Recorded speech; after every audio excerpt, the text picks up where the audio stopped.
Siyakudumisa, Siyakudumisa, siyakudumisa, siyakudumisa, siyakudumisa, siyakudumisa, siyakudumisa.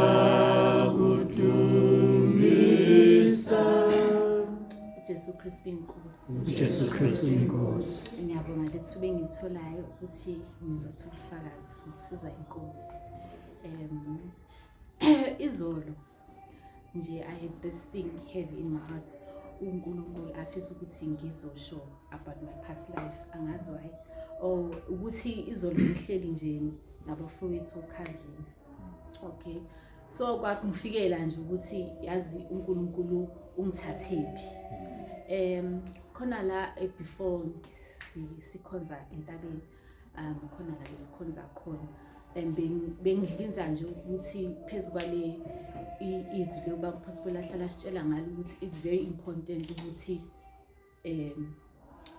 ukweliphi ibandla umholi wakho ubani indlela zakhe zinjani ngoba la ngangikhonza khona bengisebenza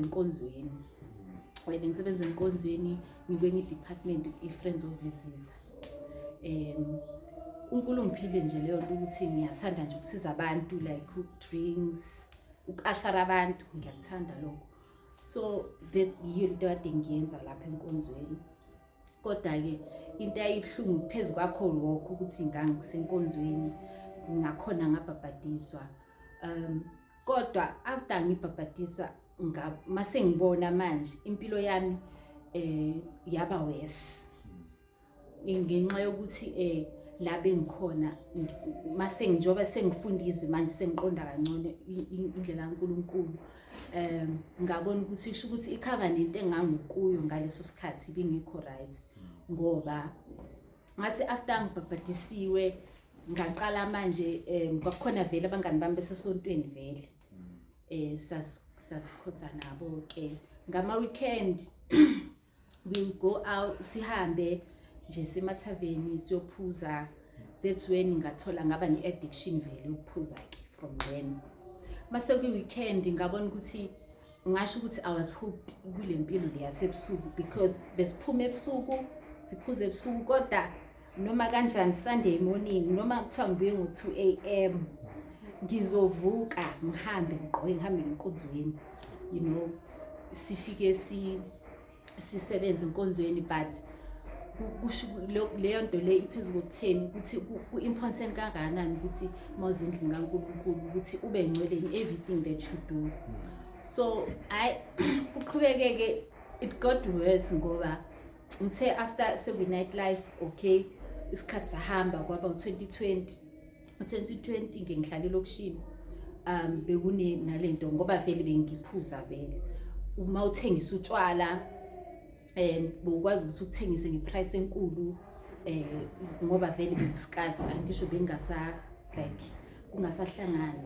So people would come omunye umfowethu ke sithenge ke bese siyakuthengisa ke lapha elokushini la hlala khona ngasekhaya kune park so kunokwashwa imoto like bagcwala abantu kube ne-car wash. So abantu bethenga ke nje kwaba sagcina sibona ukuthi hayibo this thing vele it's working. Saqala stocka vele ke sastocka utshwala sastocka abantu bathenga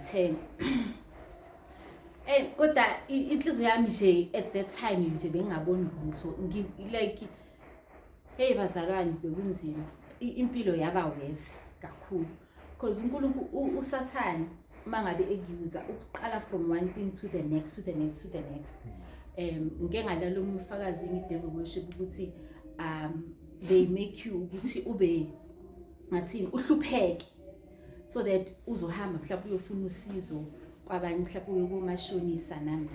So it came to a point ukuthi istock manje siyaphela singahamba ngokomashonisa ngiyofuna imali ukuze phela ngizothengisa ngisho abantu bezothenga.